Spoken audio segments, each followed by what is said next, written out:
Josh Selecki, who will bring us the message, prayer, all that good stuff.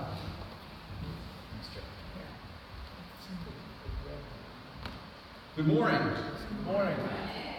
Glad to be here with everyone. I get to start off each month with the theme, which is exciting for me. And this month's theme is something that I really love, which is, I am the light. Yeah. The light is who we really are. It always has been that way, and always will be that way. But at some point, we've forgotten that. I know I have. And on days, I still forget that. At one point in my life, I really forgot about it and identified with other things in the world as my light, as my saving grace. So, once I started to experience the light, which is, to me, the light is the absence of fear. It's the absence of guilt. It's an appreciation for everything, the light of God. It's not the light of the sun. It's not the lights in the ceiling here. It's not the light here. That's all contained within the light. All these things, the sun, the stars, all the things that give light to our physical eyes can see is contained within the light of God. But the light that we're talking about here, the light that Jesus talked about, is something different. It's an experience, and it's something that we need to experience. It's not something that we can study it, we can talk about it, we can go to services that are talking about it. You can practice experiencing the light, which is something we need to do. But until we actually have experiences of the light, it's not going to be real for us. So that's what I'm encouraging today, is to open yourselves up, open your heart up to having an experience of the light for you. All right? Using anything you can here today. The hugs, the music, meditation, perhaps this talk, I don't know. We'll see how that goes. Use everything to experience the light as you understand it. The light needs to come to you in a language you can understand and feel and express and flow through you.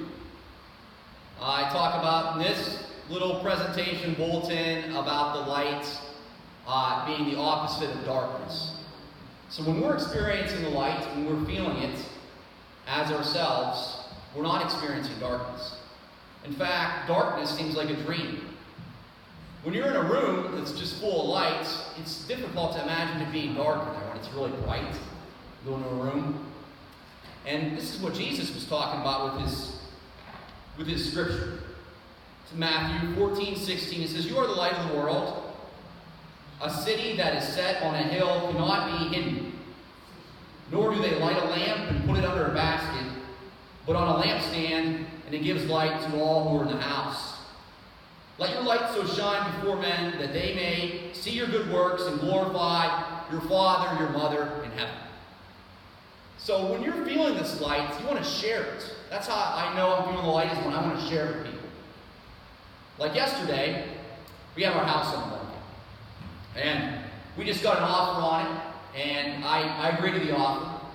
It's a single father. When I bought my home, I was a single father, so I empathize with that.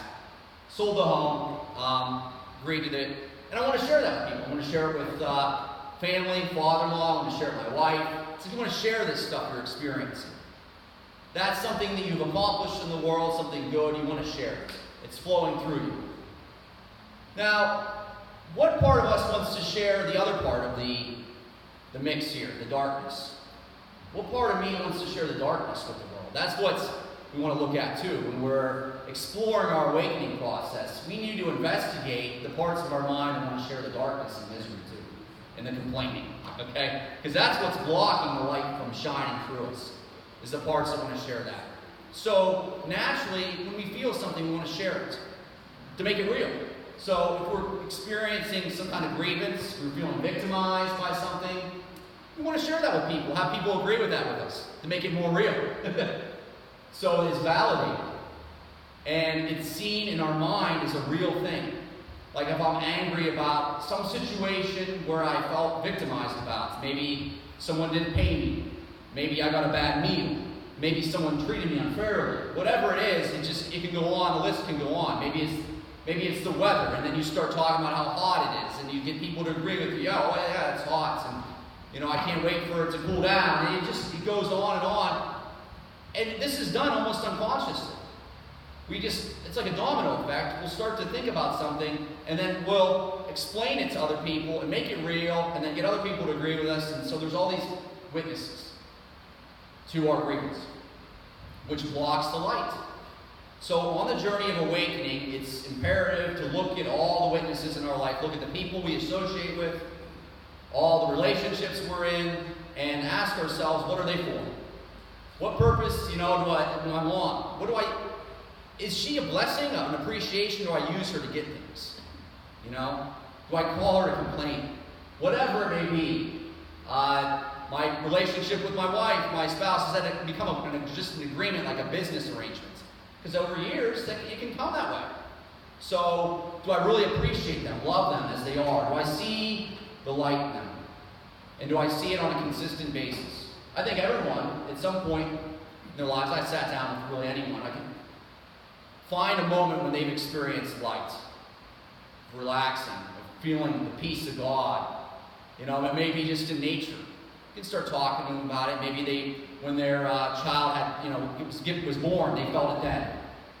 Maybe it was when they achieved something. Maybe it was just simply they got distracted one morning with their thoughts. They woke up and nothing was there. You ever wake up in the morning sometimes and you're not really thinking about anything. You're maybe a little tired, groggy, but there's nothing going on in the mind. Some people wake up with a lot of stuff in their mind, a lot of information. But sometimes you wake up and there's nothing there. And it's just like peaceful. You start to wonder, well, where's that part of my mind that has all that information? Where'd that go? And you start to look for it. This might even happen throughout the day. You'll just be walking through your day and there'll be absolutely nothing on your mind at all. It's just awareness, just peace.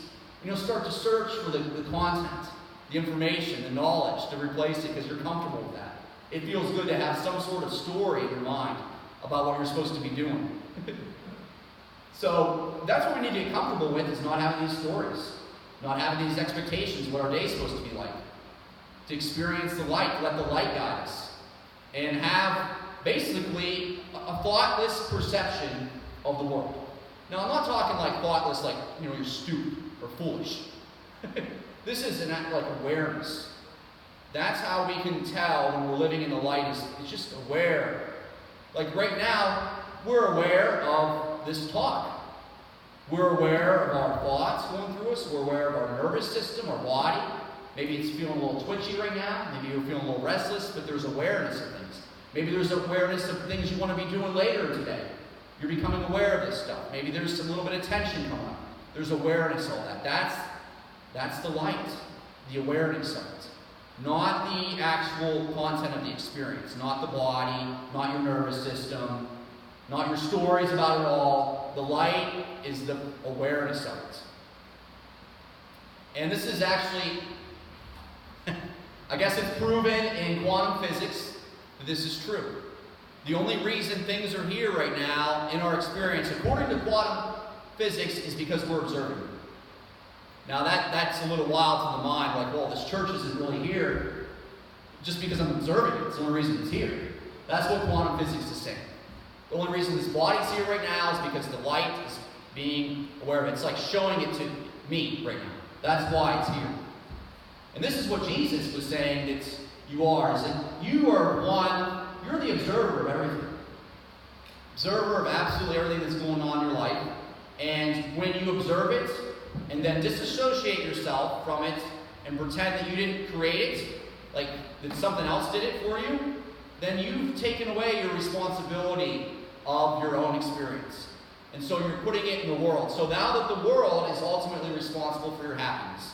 So you imagine or dream that you're not the light of the world. This is what's happening on a regular basis. People are dreaming that they're not the light of the world. When in fact, God knows who they really are. And in fact, there's brothers and sisters that know who we really are. That we rely on. We depend upon others reminding us that we are the light of the world. I depend on that at times. I depend on people telling me, hey, you're the light. And it may not be actually words. It may be just looking at them and listening. And just seeing the light and smiling.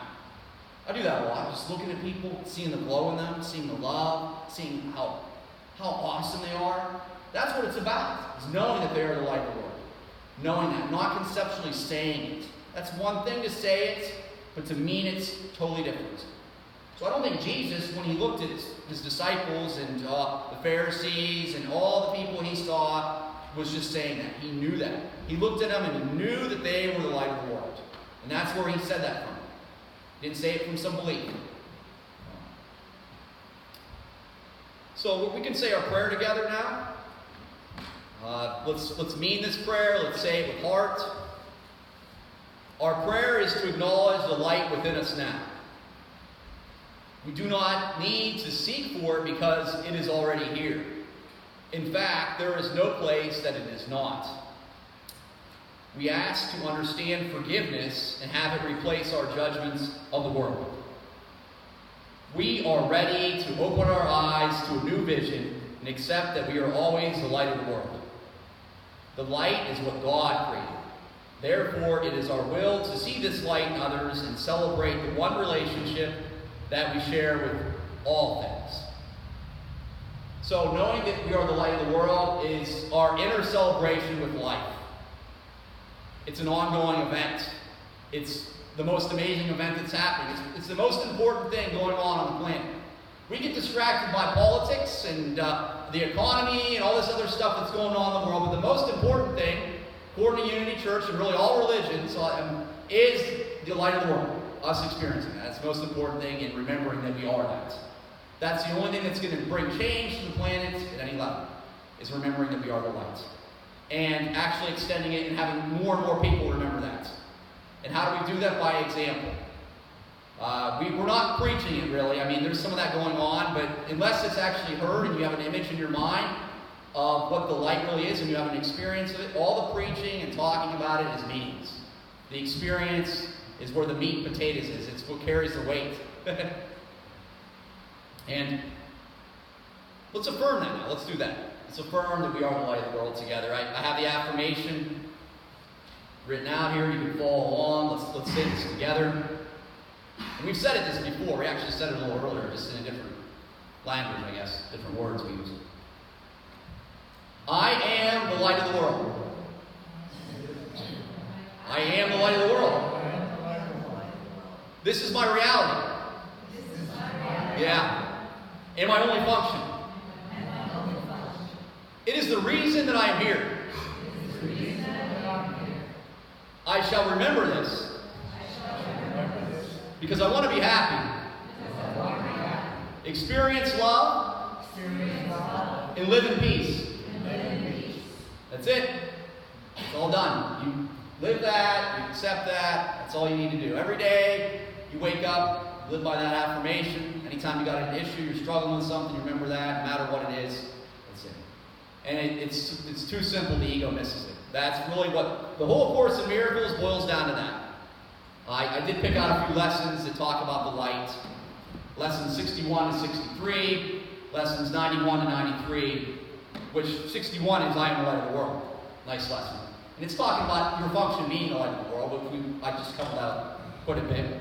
But how do you get going back to that darkness part? All right?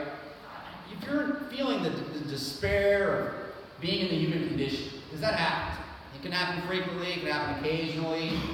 You're trying to maybe proceed in the world of form externally. You want your personality to evolve. You want your career to evolve. You want your passions to be expressed here. You want all that stuff to be manifested. All right? But you feel this darkness and this tiredness about it all. Well, this is where forgiveness comes into place. Forgiveness, if you read the lessons, is key to experiencing the light of the world. If I'm having judgments about myself, okay, if I'm having judgments about others, that's blocking the light. Forgiveness. And forgiveness is going back to that awareness and not reacting to the suffering that's going on in your mind. When suffering shows its face, its crimson face, or its gnashing teeth, as Jesus would talk about it, when that shows up in there, you don't react to it. You look at it and you don't do anything about it. You don't need to do anything when fear comes up. Besides, just look at it and just let it be. Like the Beatles, let it be. Song. I love the Beatles. I've been listening to some of this old stuff music. Beautiful, beautiful music. I can only imagine. Another song by Mercy Me. It's like it's all about forgiveness. You've seen that movie. All about forgiveness. So that's how we experience the light of the world. And we need to forgive what we think we can't forgive. How do we do that? We pray. We ask for help to forgive it. God, show me how to forgive this. We need to do this on a regular basis and practice it each and every day. Maybe we can't remember it every hour or every moment. Of course, that's difficult. But as we practice this more and more, it becomes a working part of our mind. So we naturally respond to grievances with forgiveness. This got really loud. It's working pretty well now, I feel. Good. So the word light in A Course in Miracles was written 757 times. It's a lot. And there's a lot of lessons about it. Going back to lessons 61 to 63, lessons 91 to 93. 91 to 93 says miracles are seen in light. That's 91. Lesson 92 is miracles are seen in light and strength are one. And then lesson 93 is light and joy and peace abide in me. But if you really want to go deep with the course, read lesson 92. It says miracles are seen in light and light and strength are one. It talks about how the brain is not creating our experience. And it says basically that if we think the brain is actually, and its makeup is creating our experience in here, we're delusional. That's what it says in that. And I think it gives an example. It says if you think that you hold the world in your hand and you keep it safe by holding it in your hand. It gives that analogy. Or that you could change the sun by a snap of your fingers. So what it's saying is that our thoughts are what's giving rise to our experience here, not the brain. And how do we experience our thoughts? Through experiencing the light.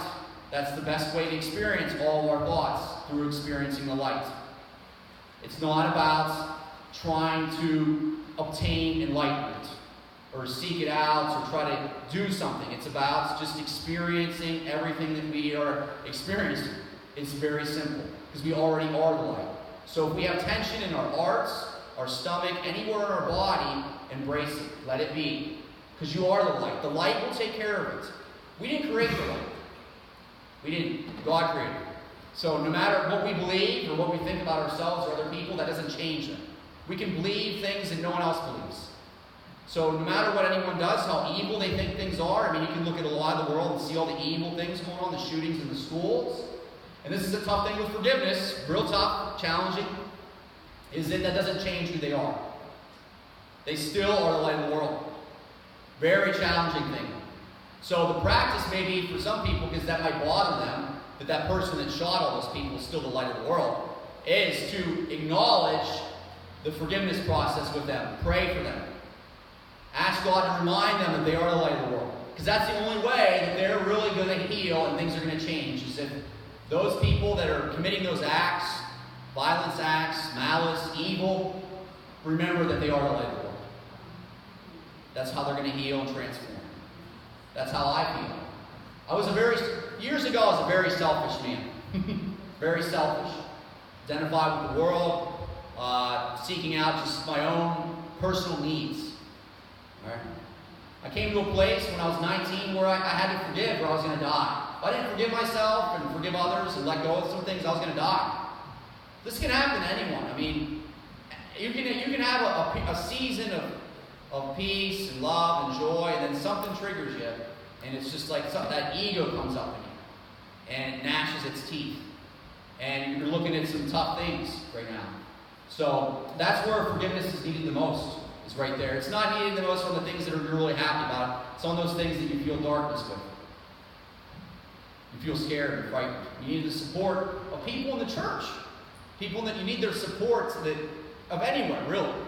Doesn't matter whether they're in the church or whether they're at your work or whether they're family. You need support. The world is basically your reflection of your own mind, your own experience. That's what the world's reflecting back to you. And this is what quantum physics is saying to us now. It's saying that the world is showing me what I'm experiencing inside. That's what it's showing me all the time. Going back to the house thing, I just decided that I'm okay with living where we're at. I'm totally content there. The area is fine. I love the area I'm living at right now. Even though people were saying that it's not, I was like, I love it. And I accepted that, and within days, 2 offers on the home. So that's what you just accept where you're at completely. Accept if you're not in a relationship, you want to have someone in your life that loves you. Accept where you're at with that. It's fine.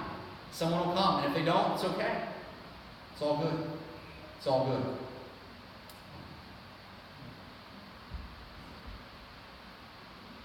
So let's do a little meditation.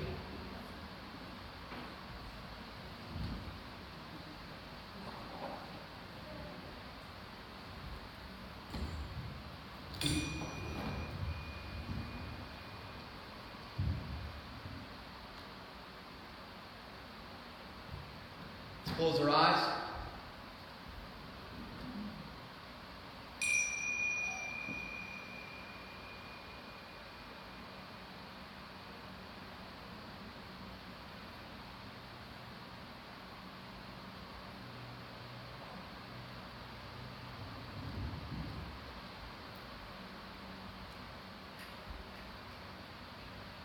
This meditation is about you. It's about you as the light.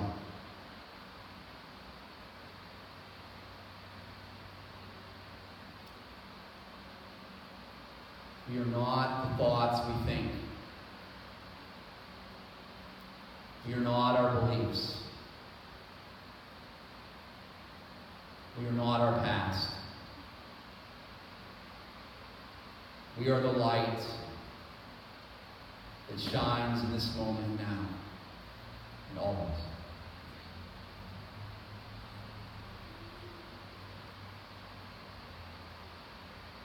Go deep within right now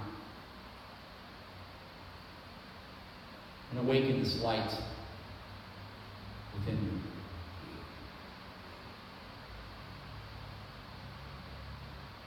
If you're already experiencing it, then just awaken it even more. It's infinite. It expands forever.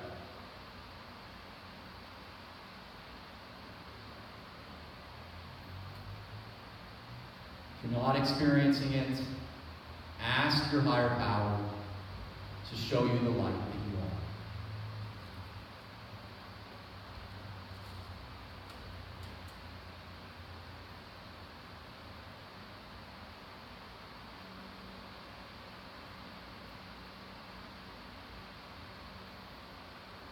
Just watch the images in your mind like clouds passing by.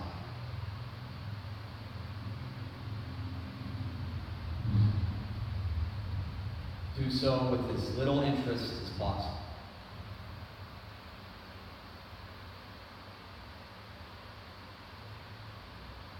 Keep telling yourself that I am the light until you experience it.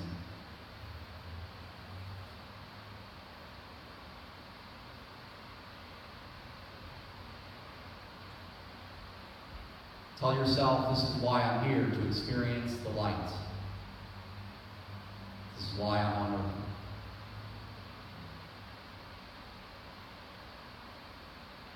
This is my purpose.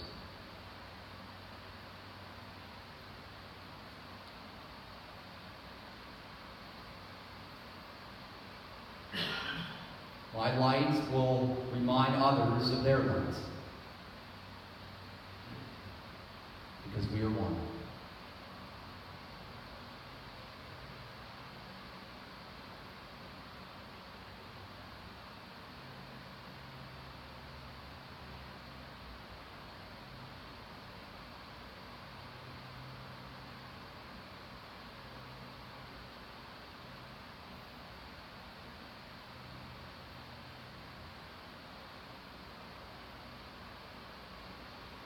If it's helpful to you, imagine it's ascended master such as Jesus, Buddha, whoever you call upon as your higher power is taking you into the world of light. It's taking your hand and carrying you there. uplifting you to the light that you are, and placing you there to perceive the world.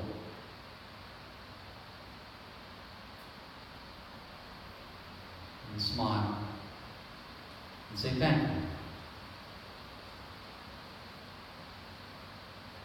Thank you for taking me to my true home.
Thank you, everyone, for celebrating in that meditation.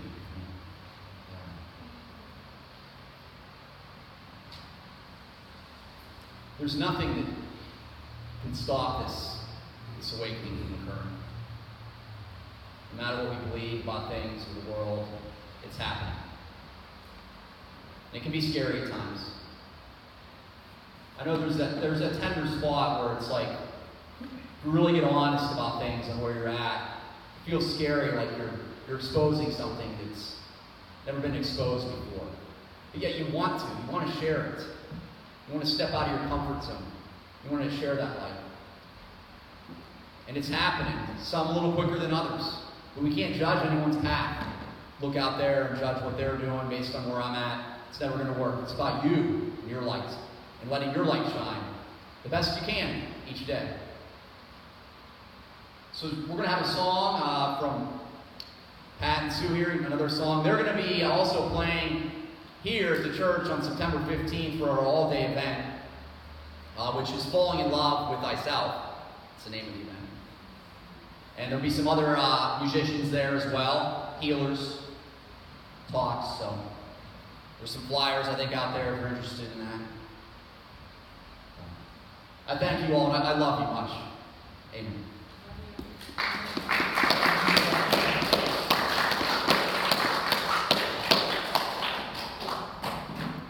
You need this? I don't know. Do you think it would be better if I use this mic? Does this mic sound better? Yes? It's up to Dave. What do you think? Dave, does this mic sound better than this one? Much better, Better? Okay. but there's still a lot of background static. Okay, but it's better than this one? It's better. Okay. Could you hear Patrick's guitar? Was that loud enough? Loud and clear. Guitar I is can good? hear him, I couldn't hear you. Okay, all right. Well, we'll do our best again. I'll sit beside you. Oh, man.